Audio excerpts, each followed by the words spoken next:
Jody, my next guest, right on the heels of Julie, another fabulous woman. Now, Jody, yes, Jody and I, believe it or not, met on a volleyball court. Yes. And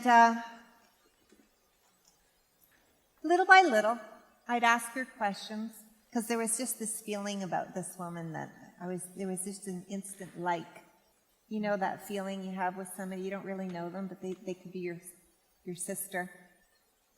And the more questions I asked about her, the deeper I found out about this woman, who is a humanitarian also. So, your career, explain that to us just for a little bit. Well, I'm an international nurse, and I lead med clinics overseas. I've been to Africa. I leave actually next week with a team of 20 from around Ontario for 10-day trips, and I've committed to do 4 trips a year. So that's what I do. Okay. So I believe, was it the last trip or the trip before you went up to Guatemala? Yes. And you had experienced this village. Yes. That when you were speaking with the women, they were dealing with the issue of not having any menstrual products, hygiene products. Yeah. And it was really difficult for them because when they had their cycle, they were not able to go to school. They had to stay in their huts, and they had to become recluse. And they also, if I remember correctly, medically, they were having some issues also because they were having to use bark and leaves and that kind of stuff.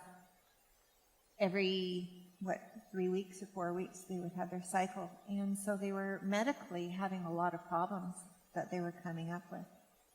Yeah, so we were in very rural parts, and we actually had to backpack up to the mountain, to these spots, and that's exactly. Women were having bugs. Yeah, bugs. They were using banana leaves, bark from trees, just a lot of different chafing, obviously. From leaves and bark? Yeah. Mm. And so don't complain about your pads anymore, ladies. Oh my goodness, that felt like a branch. So I was very much wanted to advocate for this group of women. Yes. Because I'm just Jodi Primmer from Brights Grove. I'm an everyday person. And we all live in this world. And we all have hearts, stomachs, women have periods. And I can't imagine having to miss school or not go to work or use a banana leaf because it's my period. Yep. And so I really wanted to advocate for this group of women, and out of that came Sew for the Flow.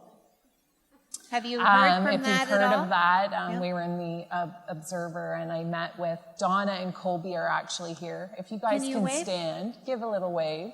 Where are you? They're in the back. There Oh, they they're are. hiding way back there. Hello, ladies. So I'm a nurse, but I'm definitely not a sewer. And, well, I could probably stitch. Yeah, that's for another time. So they came up with a plan. They came up with a plan, and just a fabulous team. And we came up with these kits. And maybe we'll let the video show the story. Sure. If we could run the video.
recognize some of the people in our audience.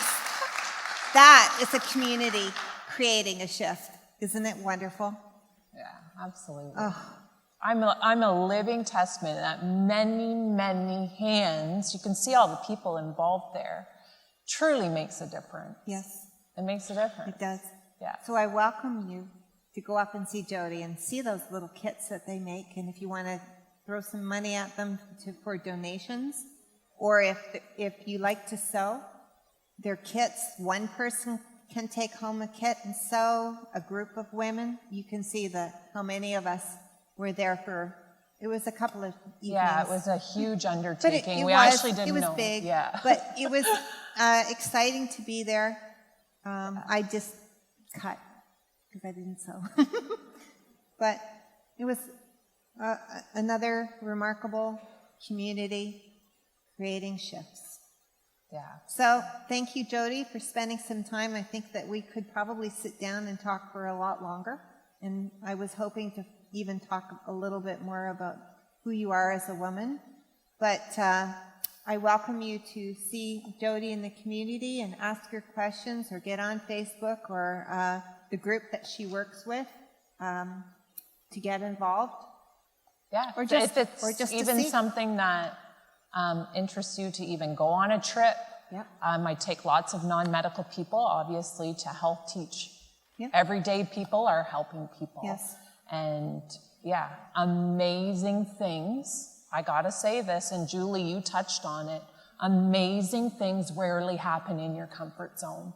I know it, I live it. Every trip that I go on, it impacts me, and I'll never be the same, but amazing things don't happen where you're comfortable. Yep, you got to push. You got to push it through it. Push through yes. it. So I think that's a good mantra. So thank you. Thank you.